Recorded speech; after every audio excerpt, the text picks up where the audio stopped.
Good evening, everyone, and welcome to today's stream. In this stream, I'm going to talk about what's in the prompt, and my name is Miss Henriques, and I'm here on Teacher's Toolkit. There are some interesting things that we're going to talk about today. Now, this live stream, this webinar was organized by myself in collaboration with Telconsult.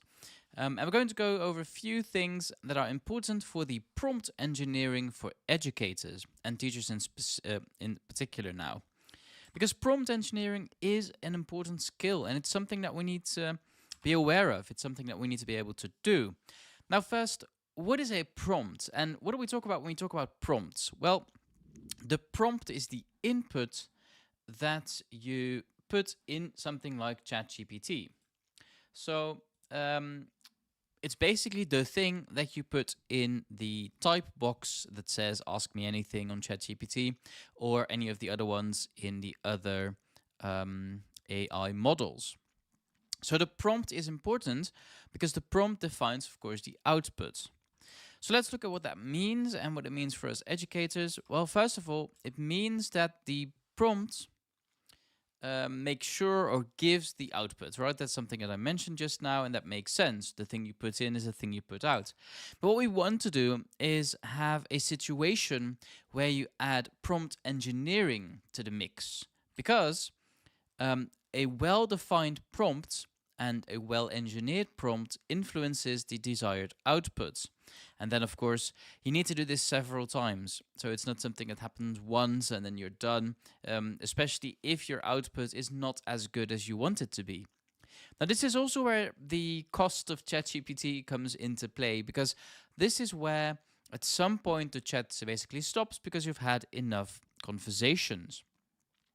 So this is the important part of prompt engineering, where you modify your prompt to make sure that you get the required and the desired outcome.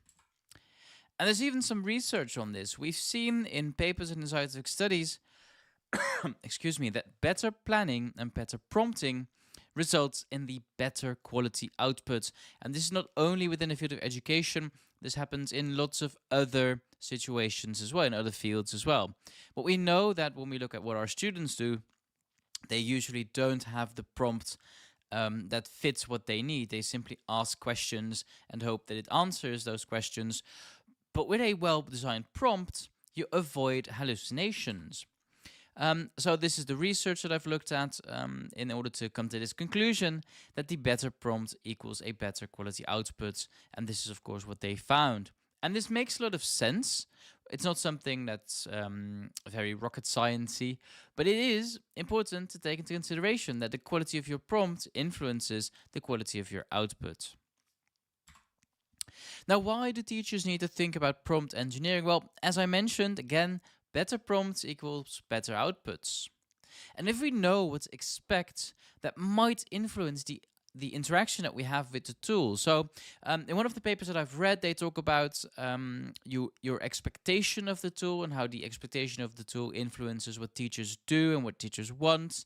But also the frustration levels, because you know this, that nothing is more frustrating than doing something in ChatGPT when your class is about to start and then you don't have the right output because what you put in ChatGPT doesn't fit what you really desire.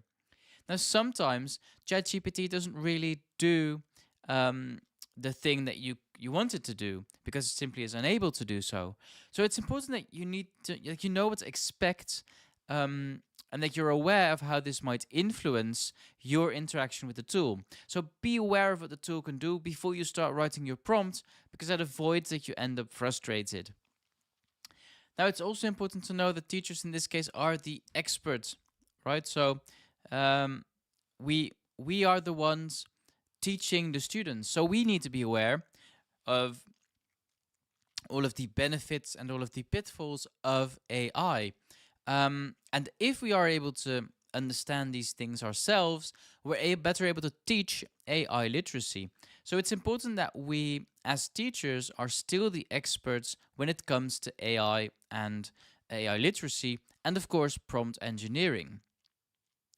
Now, I read somewhere that you should behave and behave around AI and especially around chatbots and interact with chatbots as the new colleague who has his first day at the job. So they basically don't know anything about what you're doing, and you need to give as much input as possible to have them really understand the thing that you want them to do.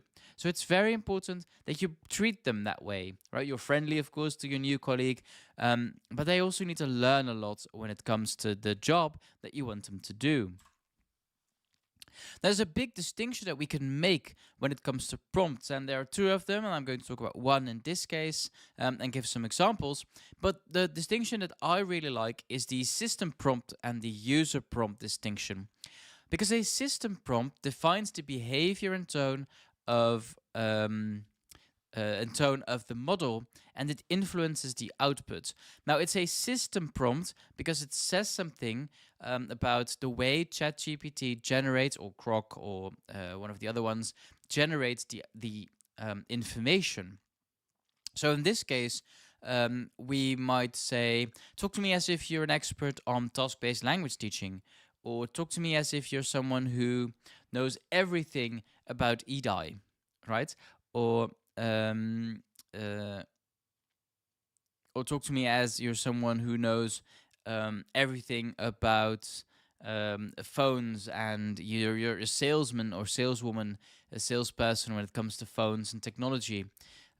So by influencing the output in this way and the interaction that you have, you limit what the AI tool can do. Now, it's very important that you remember that an LLM, a large language model, only reacts based on what it expects that the next iteration is going to be. So it doesn't know anything, and it doesn't learn anything as in the way we might learn something. It basically sort of analyzes what you're saying and tries to predict the next thing that's the most likely outcome, right? And that's where hallucinations come in. And this is where system prompts are important. Because by giving a system prompt, you avoid all of the unnecessary and redundant hallucinations, and you make sure that the system expects things that teachers might say, or EDI expert might say, or maybe a phone salesperson might say. So by using system prompts, you limit what the AI model can use. And then when we look at user prompts, we have specific instructions to which we're going to give, the tool is going to give a response. So let's look at what this means. So I have some prompts, and I took this from promptingguide.ai and made my own education-like example, which is very good source, by the way. So have a look at promptingguide.ai, where they have lots and lots of examples of prompts and the different types of prompts that you can use. So here we have give me 5 exercises discussing the present simple tense. So this is, of course, a very simple prompt. It doesn't give any more information, and it results in something like this. And we call this a 0-shot prompt. It's just a prompt and the expected outcome.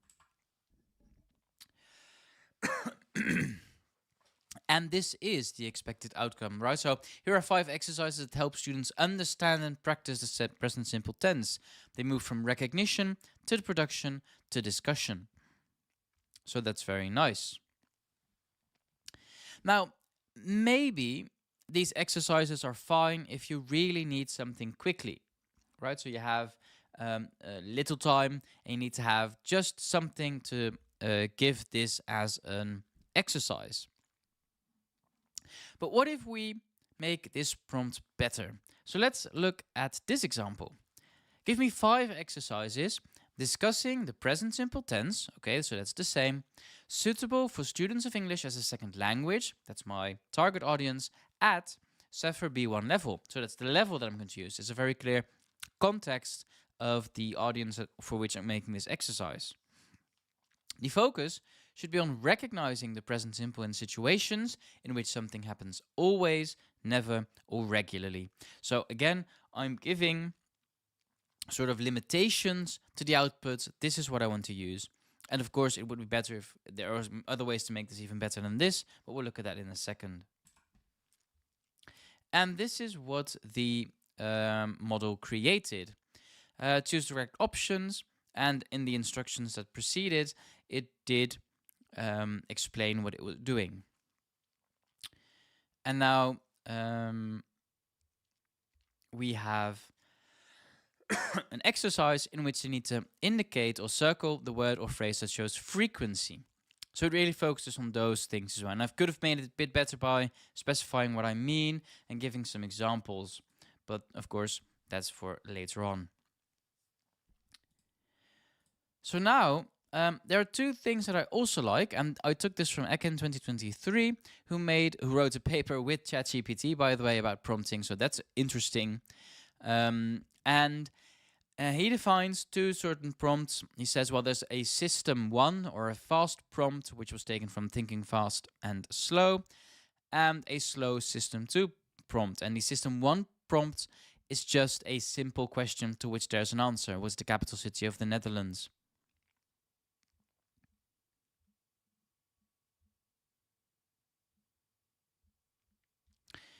And then the system 2 prompt, I was looking at my notes for a second. The system 2 prompt has more elements, right? There are more limitations, restrictions as a framework that we use. And in this case, imagine we're teaching using design-based principles. We're considering doing a project with history and English teachers. What are the pitfalls we need to consider to have students work in the design cycle? So there is a question, and there is something that needs to be answered, but I'm giving a very clear context.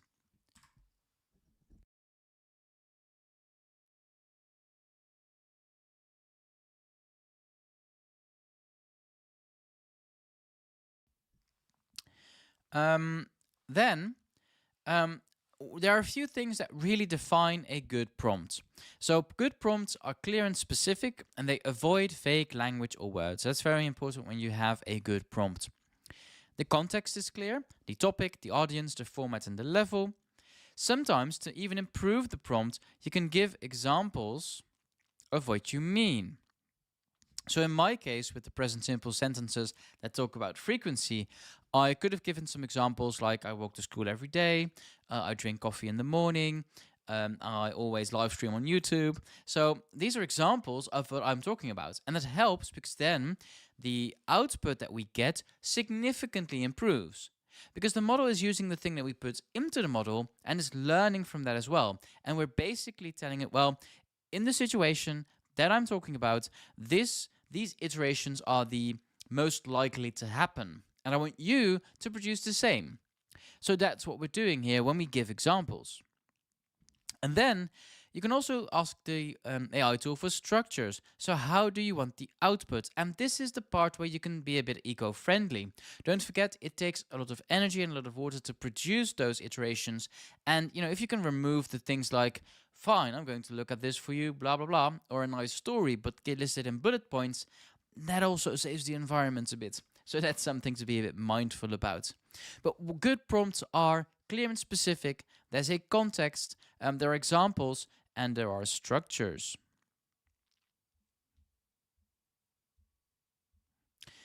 Now, the next thing that we can do, or as teachers as we can do, we want to have these clear objectives in mind. So what do you need? What is your expected outcome? Do I want a test exercise? Do I want this? Do I want that? Can I give examples? Can I be specific? So I know what I want the AI tool to produce. Can I be specific? It's important that you structure your prompt. Are there different steps that the tool needs to take? Is there something that we can use for the entire conversation? Or is there just something that we need for one output and you can forget about that later on? Don't forget that these AI tools can use the things that you've talked about. They usually do that. And it's important for you to consider whether you want to use this as well. And then you maybe want to refine. So ask follow-up questions. If you don't agree or don't like something, change it. You can make these changes. You can ask for modifications. And that's because then, of course, the AI tool helps and becomes better, right? Because it's learning more about what you want and what you need. And one of the best things that I like about using AI tools is that you can build on your own teaching material. So you don't need to have the tool think of everything themselves. You can basically say, well, this is what I'm teaching about. These are my booklets, these are my PowerPoints. And can you then create something using these materials? And in your objectives and in your prompts, you could say, don't use other information. Stick to what I'm teaching, don't include something else. This is also something where students usually miss the boat, in my opinion. They all enjoy using ChatGPT, even for revision and study, but then they don't include the materials that they actually need to revise. They simply talk about the topic. But when it comes to teaching and teaching materials, the topic is quite broad and there's lots of other things that you can do. And there's lots of information on the internet and it might hallucinate. So by using your own teaching materials and teaching your students to use your own materials, you will get better outputs. So here's an example of what I did yesterday or a few days ago when I was recording my video about the argumentative essay, or the tutorial about the argumentative essay. Now in practice for today's today's webinar, I used this prompt and I wanted to see how good the output and essay is going to be. So I said, I'm making a video tutorial in which I write an argumentative essay for B2 level learners of English. The structure of the essay is introduction, two arguments in favor of the statement, one counter-argument with refutation, and a conclusion. So I've already created a context, right? It's B2 level learners of English, it's an argumentative essay, that makes sense. And to avoid hallucinations or getting wrong information, I included the structure of the essay. Now I did the same for the paragraphs. I want well-structured paragraphs which have level 1, 2, 3, 4, 5 sentences in which, then I explain what those levels are. And I do this, of course, because I want to make sure that it does the same thing. Then I also give some instructions about the introduction. So I say the introduction should follow the funnel shape that builds towards a thesis statement. And the conclusion should follow the upside-down funnel shape. The essay should contain linking words to enhance the flow of the essay. It should also be 500 words. The statement that I'm writing about is students should not have access to AI tools. Write the essay in semi-formal English. So this is a prompt with lots of information, but it really specifies what I expect of the AI tool and what I want it to do. Here's another example, and it's related to essay writing as well, where I say I'm teaching students about paragraph structure, and we define them using level 1, blah, blah, blah.